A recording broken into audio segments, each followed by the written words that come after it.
If you're a business leader, entrepreneur, or business owner that's listening to this, in today's episode of the Kirk Miller Podcast, I'm going to share with you how to evaluate and celebrate your year effectively.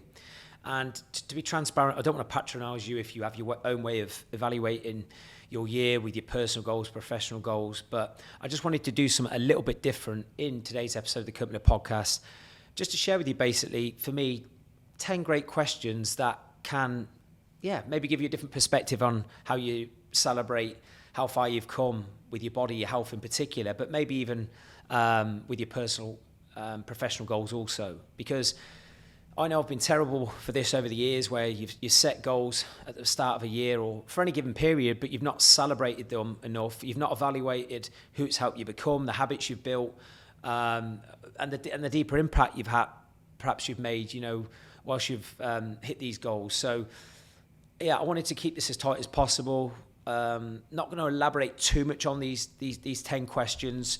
It was just more to share with you some great questions that I've shared with my clients, my team, when we've evaluated our wins, of how far we've come, in pursuit of goals that we'd set out to at the start of the year, okay? Because I'm not too sure exactly when you're going to be listening to this episode exactly, but this obviously went live just before Christmas, and I know up to this particular episode I've produced so many episodes now where I'm sharing some tactics on food, lifestyle management, emotions, identity, beliefs. I've had some great speakers on, for example, if you haven't listened to them just yet.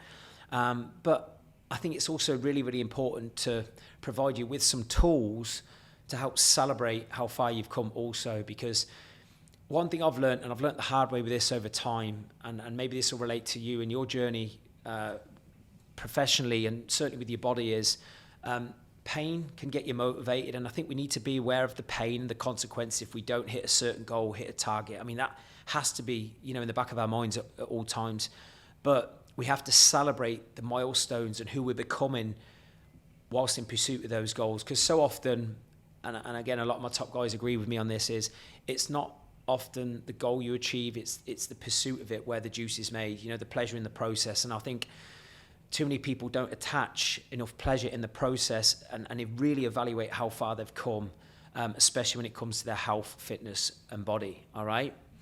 So I'd love, once I've gone through all these 10 questions, for you to share with me privately in a direct message on social media or anywhere, you prefer to connect with me, if any of the questions really helped you, or the biggest one you felt might help you, okay? So number one is, when you're trying to evaluate and celebrate your year effectively, really obvious one, I'm sure you do this, what are your biggest wins this year? So if you evaluate where you kicked off to where you are now, what are your biggest wins personally, professionally, with your health, your body, what are your biggest wins, right? Really take time to evaluate, right, the goals you've achieved, right, the targets you've hit, that you set and you've smashed.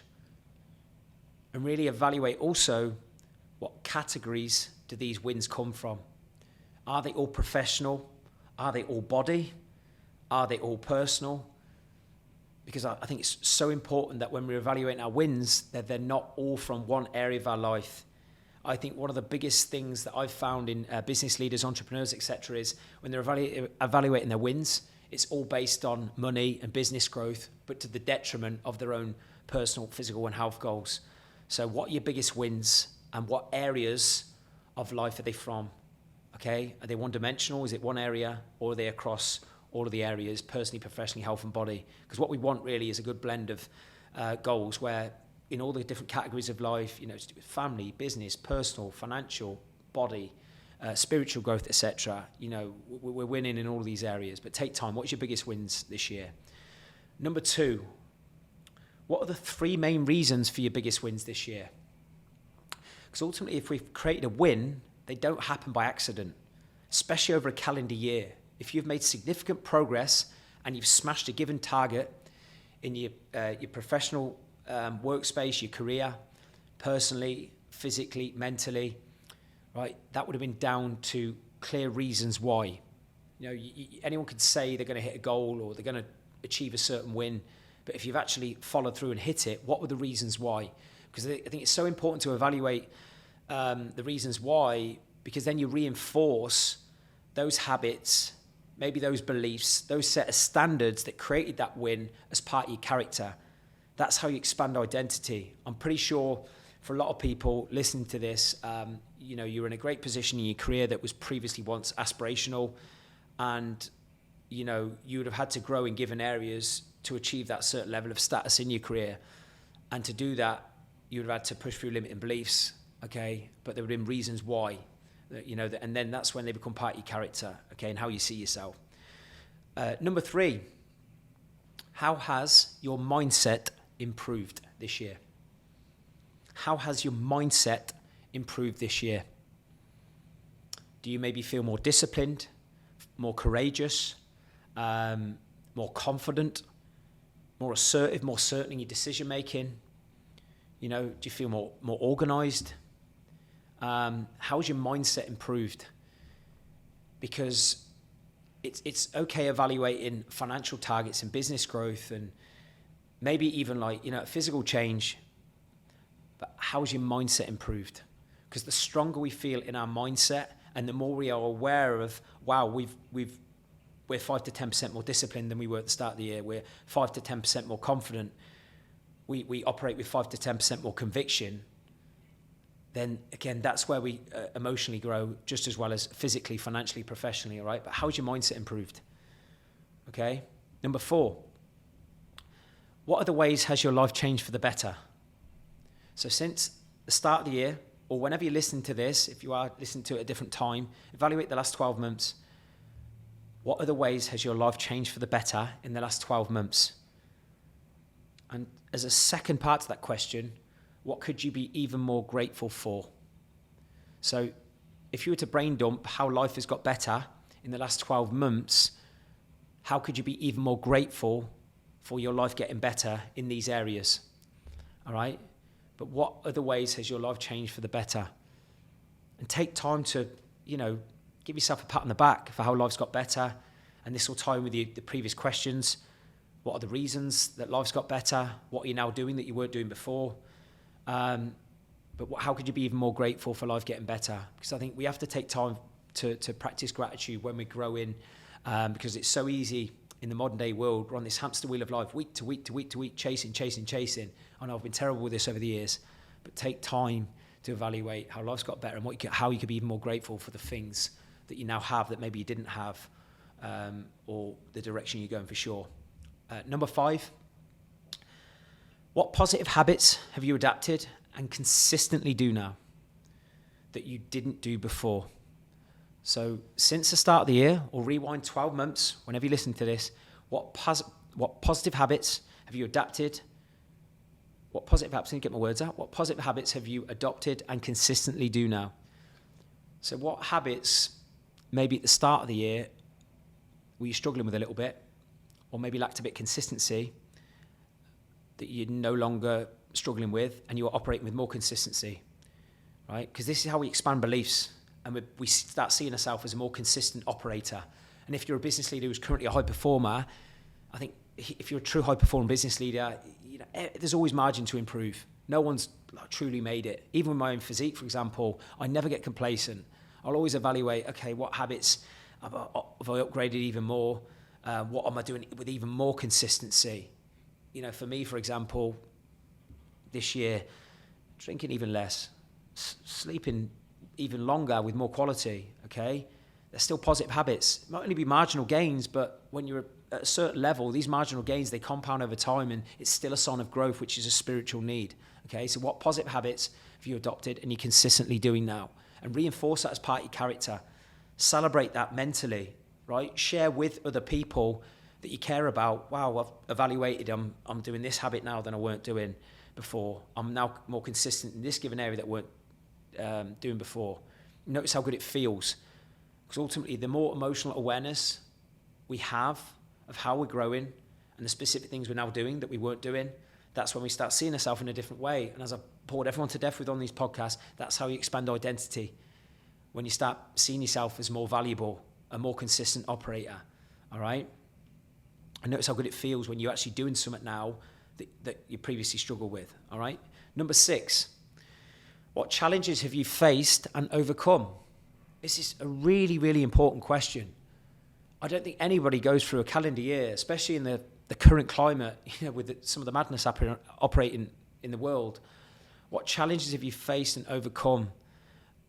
For me, this is how we really grow in character in particular, is going, right, in the past 12 months, what challenges have I faced? I had to dig deep, whether it's mentally, physically, learn something new, maybe overcome a certain aspect of my character that I would have been previously vulnerable. How did you push through? Okay? What challenges did you overcome? Right? It's so powerful. Because for me, I said to my clients a lot of the time over the past few years, basically since I've been coaching, a lot of my clients at some point, right, they're in their 40s, 50s and 60s, they might have had an injury niggle, they might have had some health that's tested them, even a professional curveball where they've had to travel, abnormally more than usual. Or they've had a curveball that really questioned their commitment to their health and fitness, but they still pushed through. They still controlled what they could control and let go of what they couldn't. They pushed through a limit and belief in some way, right, to overcome that challenge. That, for me, is a greater testament of growth than when the conditions are perfect and you have, nothing really challenging you. Okay, so really evaluate what challenges you face and how and overcome. And notice how good it makes you feel. Okay, who did you felt you become as a person by overcoming that challenge?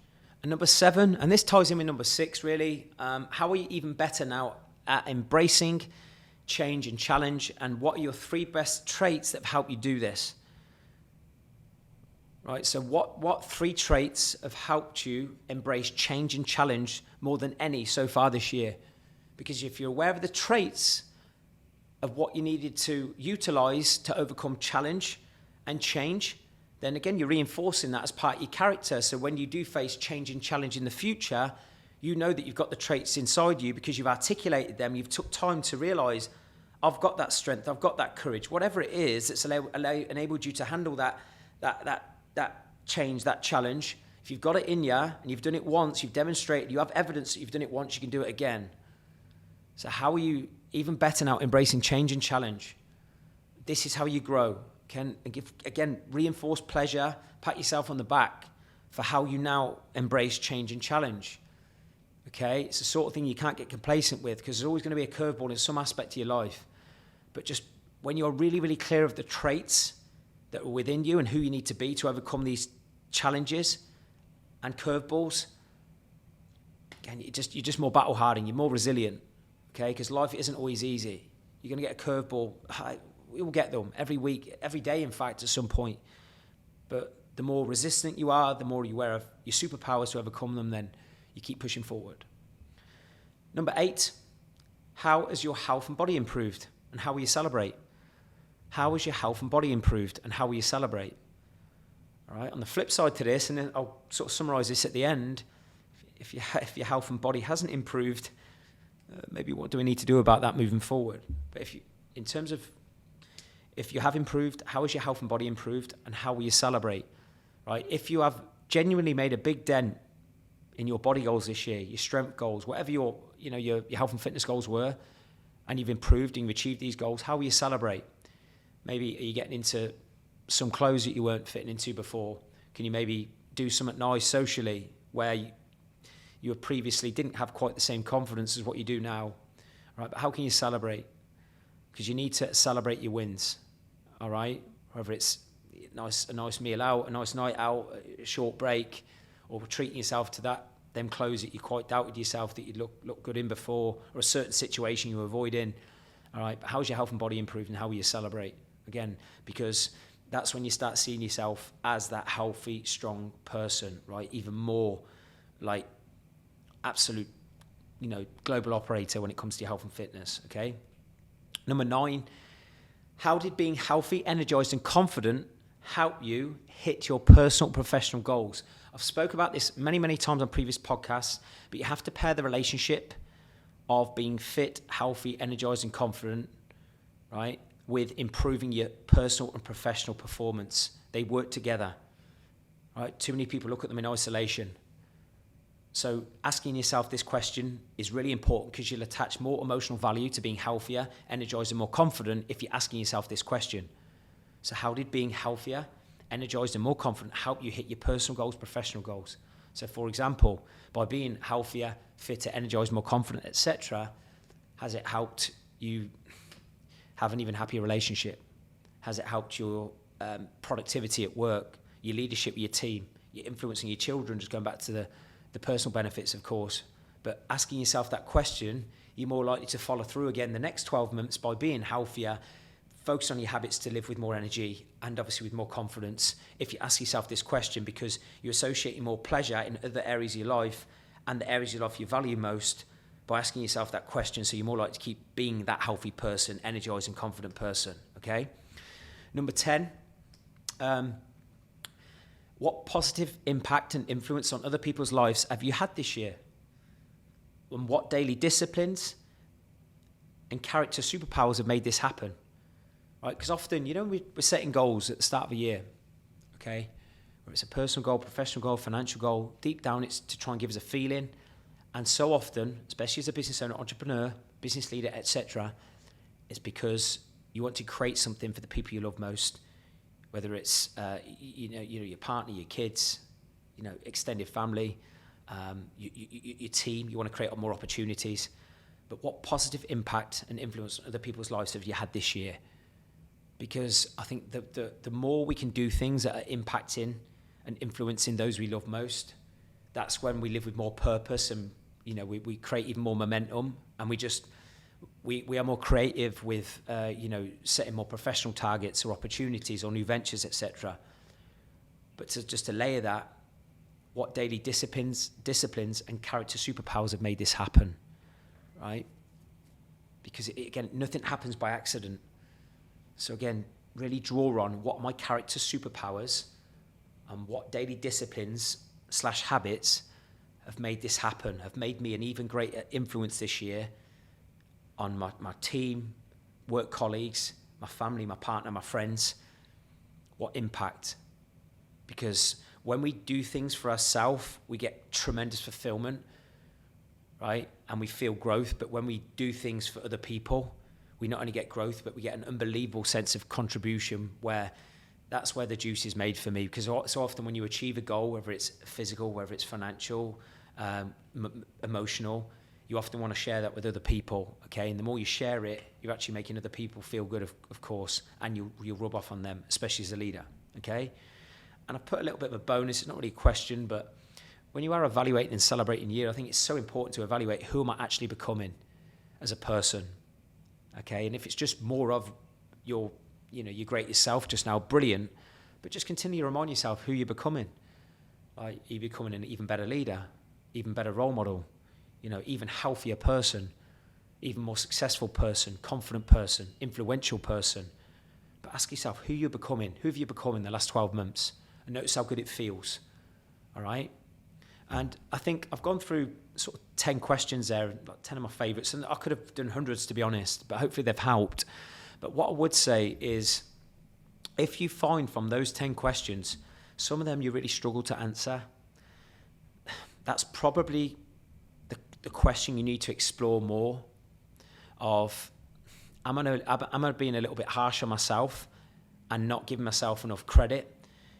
Am I not living with enough self-worth? Reinforcing the wins I'm doing? Or did one of those questions identify perhaps you haven't grown in that given area and you need to become better, or explore the skill sets and the people perhaps that can make you achieve a win in that given area in relation to that question, okay? Because questions for me are one of the most powerful self-reflective tools in evaluating where we are currently right now and where we're looking to go in the future and what we need to do, to make that happen, all right?